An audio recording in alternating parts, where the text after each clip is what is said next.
पहले एपिसोड में हमने दोस्तों की बात की थी, तो तभी से मेरे दोस्तों ने मुझ पर प्रेशर बना रखा था कि चाणक्य ने सिर्फ दोस्तों के बारे में ही बताया है क्या, दुश्मनों को पूछा तक नहीं कि वो कैसे होते हैं, किस तरह के होते हैं।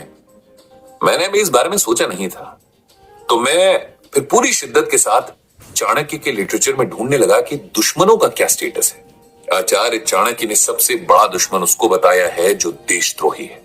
देश का दुश्मन सबसे बड़ा दुश्मन है, क्योंकि जो अपनी मातृभूमि का नहीं हुआ वो किसी का नहीं हो सकता।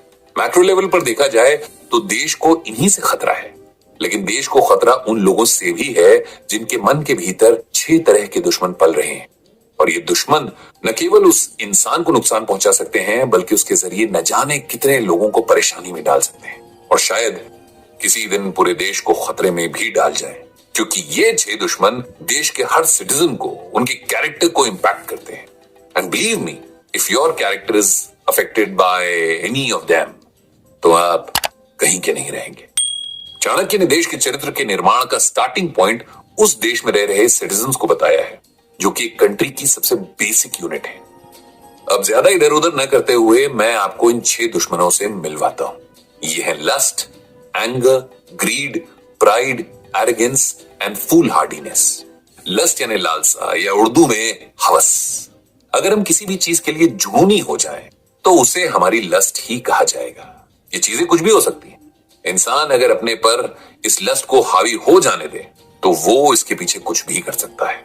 और ऐसा इंसान कभी भी किसी के भरोसे के लायक नहीं होता, क्योंकि उसका दिमागी संतुलन बहुत ही धीरे धीरे खराब होता चला जाता है, और उसे इस बात का रत्ती भर भी पता नहीं चलता। बिल्कुल नशे की तरह, जिसे कभी कभार करते करते उसकी आदत पड़ जाती है, और फिर वो आदत धीरे धीरे जुनून और फिर हवस की शक्ल ले लेती है। ये नशा इंसान के दिमाग और शरीर को पूरी तरह से अपनी गिरफ्त में ले लेता है, और बिना कॉन्सिक्वेंस को जाने और समझे वो इंसान किसी ज़ॉम्बी की तरह बस अपनी हवस पूरी करने के लिए पागल हो जाता है। इस लालसा का कहीं दी एंड नहीं होता, क्योंकि अगर एक पूरी होती है तो उसकी जगह दूसरी ले लेती है। दूसरा है एंगर यानी गुस्सा। जब हमारा खुद पर से कंट्रोल छूट जाए और हम अपने आपे में नहीं रहते, तो उस कंडीशन में हम अपने सामने किसी की नहीं सुनते और ना ही किसी को कुछ समझते हैं। ऐसे में न तो हमारी लैंग्वेज पर, न हमारे हाथ पैरों पर, और ना ही हमारे दिमाग पर हमारा कंट्रोल रहता है, और ऐसे में हम एक वहशी जानवर से ज्यादा कुछ नहीं रह जाते।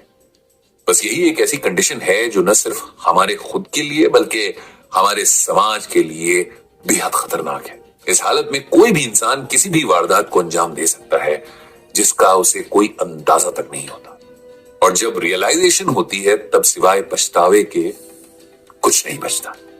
तीसरा है ग्रीड यानी लालच। जब हम किसी चीज को चाहते हैं, वो कभी थोड़ी तो कभी बहुत मेहनत के बाद मिलती है, और उसमें हमें खुशी भी मिलती है। लेकिन जब हमें पाने की खुशी कम पड़ने लगती है, तो हमें और चाहिए होता है, और ज्यादा, बहुत ज्यादा। और यही ज्यादा पाने की चाहत हमसे इसी ज्यादा लालच में कभी भी कोई भी गलत काम करवा सकती है। हम इसकी खातिर अपना धर्म, ईमान, इंटेग्रिटी सब कुछ दांव पर लगा देते हैं। न तो हमें अपनी परवाह होती है और ना ही अपने लालच के अंजाम की।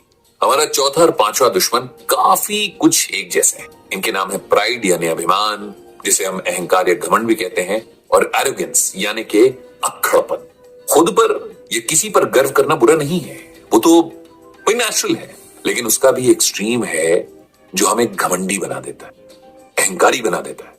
और इसी अहंकार से उपजा ईगो हमें इंसान को इंसान नहीं समझने देता।